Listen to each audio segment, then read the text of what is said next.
statement reads like you are accusing the IBC of supporting the state in pushing for this agenda that you're saying, the genocide agenda. Are you accusing the IBC of supporting the state in this? They are working hand in hand. People did not want to participate in the election. The same IBC kept on telling people that if people don't want to vote, it is their constitutional right. And if people want to vote, they also are exercising their constitutional right.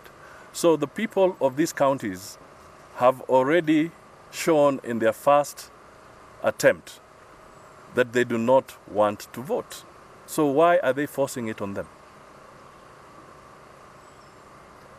And they're saying they want to have security beefed up so that they can force this election on them. Any other question? The IBCs are accusing your supporters of having disrupted and stopped IBC officials from getting into polling stations by blockading roads and all of that. I can tell you that those are Kenyan citizens who are expressing their disapproval of what IBC is doing. And all along, IBC has operated as if Kenyans don't exist.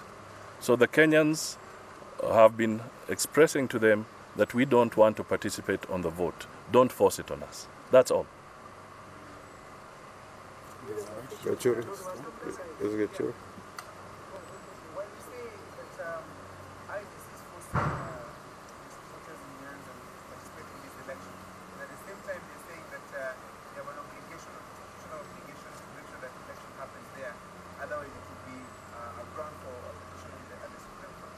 How do you balance these two situations? One, your supporters' right not to participate in this election, and at the same time IBC is insistent that it wants to comply with the constitution, that it does not have the election. Actually, it's not our duty to help the IBC, because the IBC knows very well that they have proceeded with a constitutional process. So we are not going to sanitize what they have done, and they should stop intimidating people, because they are the ones who know very well that they failed to follow the proper procedure. Could you provide us with more detail of your justification for the use of the word genocide, please? Well, in our statement, we have given specific names, and I can tell you that even now, if you go into the media and you watch what is going on in different parts of the country, the presence of police and the brutality that is being meted out to Kenyan people, houses being broken into, is very, very serious and alarming.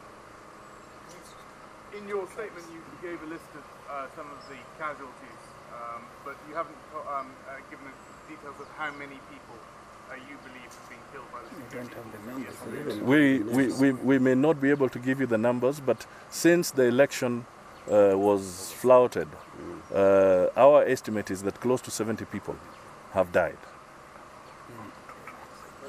We are combining them.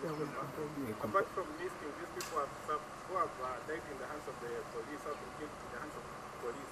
Is there any action that you are going to take against these security officers? Everything has its own time. The first thing we are trying to convey to our people at this point in time is that the forced repeat election tomorrow, we want to make sure that they are not injured, and we are telling them to stay away because they might walk into a trap where they will be injured. That is our priority. We don't want any lives to be lost. Question there. Albania from the SABC. At which point does this political impasse come to an end? What is it that NASA wants to happen? Because the IBC eventually will be declaring these results. What will NASA's next step be? Well, we'll speak to that in a few days' time.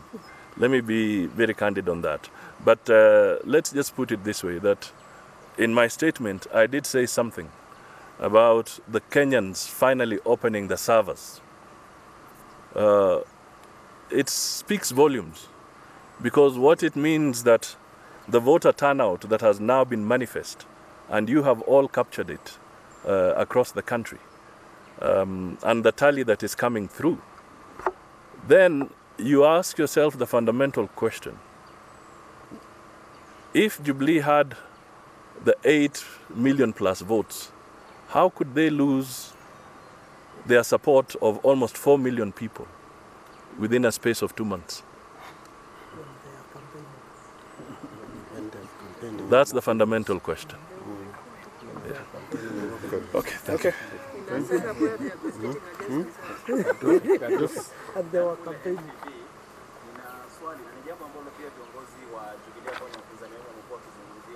kwamba ni sababu gani ambapo baadhi ya wafuasi wenu kutoka maeneo ya Nyanza ndio ambao huwa wakati mwingi wanaibua rabsha. Kuna wananchi kutoka kule maeneo ya Machakos, Makueni na hata Pwani ambao hawakujitokeza kupiga kura, lakini na Bungoma ni wapi?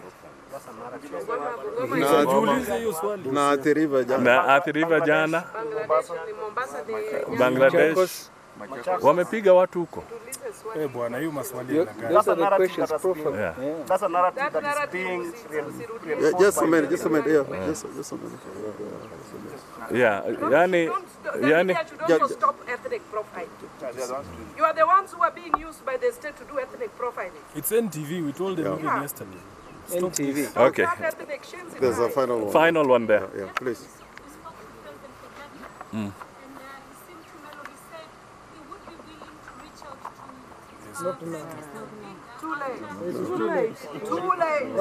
Well, all I can say at this point in time, that is Mr. Uhuru Kenyatta speaking. All right? And I cannot speak for him. Okay? So he is the one to elaborate what he means.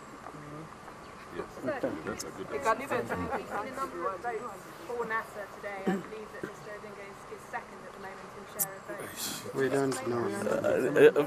The first thing is that Mr. Raila Odinga had, in the middle of October, had told them that he's not a candidate.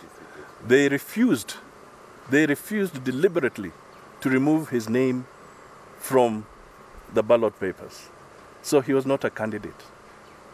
All right?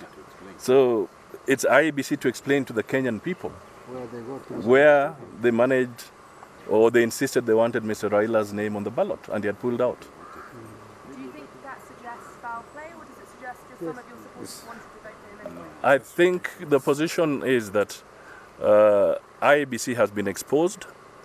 They had planned to do what they did on the 8th of August, and with Mr. Raila Odinga pulling out of the race, their game has been exposed, and they do not know what to do in order to try and sanitize their flawed process. Okay.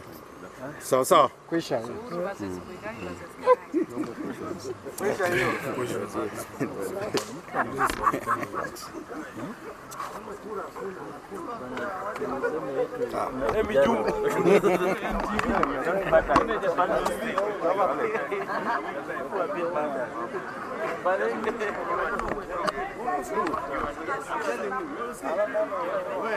You say that you will not buy MTV.